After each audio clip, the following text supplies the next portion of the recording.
Ing tutuking programa, mituringan niyang rated PG. Kailangan ing patnube at gabeding pengari para karing kayanakan amanalbe.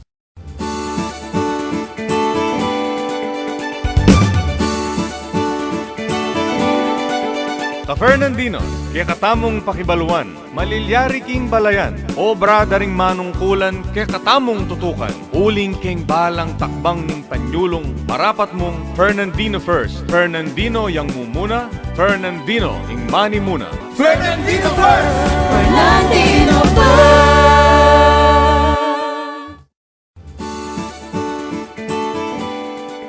Maya pa oras San Fernando, maya pa oras Pampanga. Malaos tamo po kaya ni second episode na ningkikatang programang Fernandino First, Fernandino ing mumuna, Fernandino ing mani muna. At ngayon po, maswerte tamong talaga, uling abetane naman ng kikatamong mayor, bangkanita di na nakatamong masanting nga balita nung last week po kasi ing kikatamong topic tungkol yakeng Maleldo. Ngayon naman po, ing topic tamo tungkol yakeng kasiyahan da rin Fernandino. Ne po, maya pa oras po, Mayor. May pa oras Tito Benot kareng kay katamong makirandam kay Bright FM 91.9 at kareng Ken GNN GNN TV 44 kareng kay katamong taga subaybay kay programang Fernandino First. Ay pabalo mi po kay kayo na live tamo po king Bright FM, GNN TV 44 at Infomax ne po. At kapamilatan na po ning pamag-text yung malyari mi nga balo nung naning kay kayong comments, malyari kayo po mag-text kay katamong number 0917-620-4188 at malyari kayo mo rin pong maus kay katamong landline 961-4188 o rin po malyari kayo naman na mag-message kay katamong FB page ning kay katamong programang Fernandino First kay po. At ngayon po, kutlan tanay mayor, bangkanita, balutan na nung nanula rin ng mga santing balitang ikwata mo, nung nanula rin tinggap na ng siyudad ng San Fernando, keta pong milabasan na ito, napon mayor. Sige mayor, balitanan tanala, rin kay katamong ka-Fernandino. Kareng kay katamong kabalen ing DTI po ang po ing with the coordination dareng ning kay katamo kay Philippine Chamber of Commerce keti po localing Pampanga PAMCHAM at kay kasopan na po ning kay katamo DILG ang po in NEDA at ning dengalualuang ayensya panikwanan da po na ing kalakalan keti Central Luzon dapat sikan. So, keti po mabilog Central Luzon ing kaya katamo pong syudad. Yan na naman pong tingalanda pong most successful local government unit in institutionalization of business processing and licensing reforms. So, itano naman po nung manguna keta pong kategorya nga ita at ing metong pong pekamasanting itamo naman pong linto at ting masanting relasyon kareng kay katamo pong customer. So yung San Fernando po is a customer focus in ensure tamo is customer satisfaction lalo na kareng mamunan. At ing peka mahalaga pundili is finalista mo po kareng most successful kareng in terms of business related reforms ito pong maging institusyon niya po ing masanting pamamalakad po keng pamamunang keng Siyudad San Fernando. Ya pong katluta mo pong ikwang award. Ngayon po ing mahalaga pundili na in terms of competitiveness po abeta mo po karetang top 10 na most competitive cities keti mabilog Pilipinas. Ing mumuna pundiling Cagayan de Oro, kakadwaya ing Iloilo at itam kakatlo tamo. Halos ditak na hindi pa sa keng Iloilo. Siguro next year, ita na mag-top. Awa. Po. Ay tingke retaretang masanting tamong babalita ket ang kay katamong kabalen ang po kareng ka region tamo na still in region 3 Number 1 tamo. number 1 tamo in terms of competitiveness kaya beya po ing Olongapo abeya kareng top 10 Top 10. ing Olongapo. O yan po, dimdam yun po. Siguro, balo yun naman. Yung mayor, yung pamang gobyerno ng Mayor Santiago, 9 months siya pa, may kaapat tanang award. Po. At balita mi po, in San Fernando, may itong niya kareng Medinan Hall of Fame, yung 19 and 2010.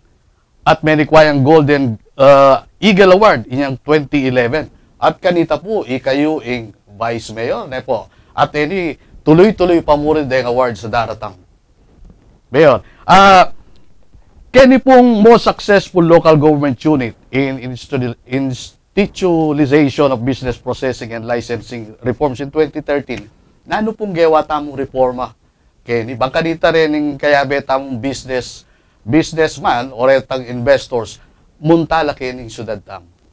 Muna dili dapat ing metong lugal kalupanan ni San Fernando itang sikanan tamo itamong sentro naning region at itamong bilang Kapampangan itamong peka bukilya naning kulturang Kapampangan. So dapat muna ing siyudad San Fernando maging masikanya in terms of economic. So may economic driver tamo. At ing San Fernando tanyagya kareng crops lalo na imparol balo tayo at kakadwa masanting la at mawidula keretang like kareng biasa la ren kay katamong sinaunang den kay katamong ninuno kay ang butil tila na obra yara ang pamangal pinteryo. So apamana daan mo may gintanyag ta ka rin. Plus in service industry tamo kay timasikan. One pipili din pa ni ing syudad na maging permanente din toknangan. Kakadwa din regional center no kaburiketi. So ita mo ing gewa tamo dapat ing pamamunan keti mabilis. Maayos. So ngeni ing gewa tamo then frontliners tamo bagan ta susugraduan tamong we keep on improving the process. Gewa tamo is mig ISO tamo.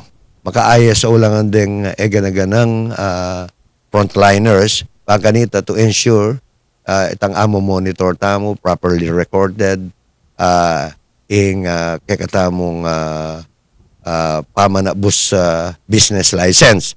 Katunayan at anyang minuna kay pabulan 2 weeks ngeni 25 minutes niya mo ing pamanabus alang red tape alang fixer. So diretso ya na deng kay katamong titreat customers ilapin den businessman na malagwa ing pamangwang business license at itapin service with a smile.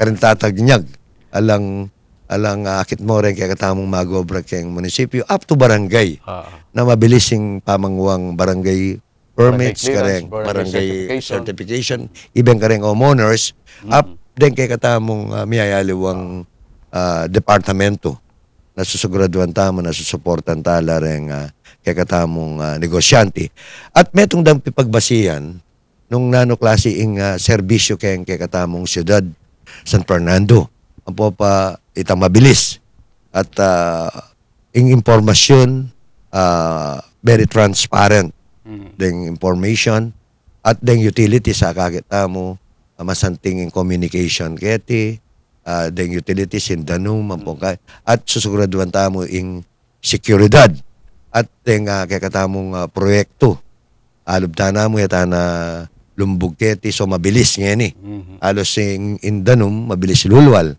at peka maalagang dili itang akakit da ing pami abe-abe tamo at makisangguni tamo maka-align tamo ka rin programa na ning gobyerno at ita mo tayo priority pa mo ing tax increases nung eborita mo dagulya ing tax base alwa itang rate At even in kakatamong real property tax, may sabi-sabi kami rin kaya abe manungkulan na papanahon.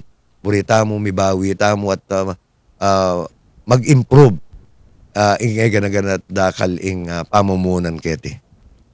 Sige po. Balita mi po, yung pamangwang permit, one-stop shop yan eh. Kanyapin mabilis yung kakatamong proseso na maglambat within 25 minutes, iyari na yung kakatamong permit. Ne po. At nano naman po yung sabi o mensahe yung karening businessman, tamo keti Ciudad San Fernando. Amo mo dili, ing pamamahala tamo keting mayap pamangobyerno, yapin ing partnership Pasalamat tamo ka rin intiwala na ning memalen, lalong-lalo na rin mamunan keti na ing kakatamong syudad pi sopan-sopan tayo at then kakatamong private sector atin lang private initiative atin lang inisyatiba para pisopan kasi eta naman nga napaubaya keng gobyerno yan. So ngeni lalo na ngeni ing siyudad San Fernando pasik na nga tamo ing pamumunan ing kalakal uling bangkatami ka job creation ma-resolve ang unemployment problem tamo at ita mo naman gana serbisyo ma-match tayo kareng existing industry tamo baka nita lalo lang musbong at den kay katamong kabalen magbalik ya ing paman na senso tamo in terms of pamamunan nya itamo pasalamat tamo kay pami ugne dareng miyayaliwang sektor den ayensya na ning kay miyayaliwang ayensya na ning gobyerno at intiwala dareng kay katamong memalen. Okay, dakala salamat po Mayor. Kapamilatan da po rin tinggap tamong galal o awards Manibatan King Central Luzon Growth Corridor Foundation Incorporated. Minsan pa po, pepakit tamo king mabilog a Pampanga, mabilog a Central Luzon at mabilog a Pilipinas. Fernandino ing mumuna, Fernandino ing manimuna. Eko pumama ko, magbalik ya pa ing Fernandino First. Fernandino first. Fernandino first.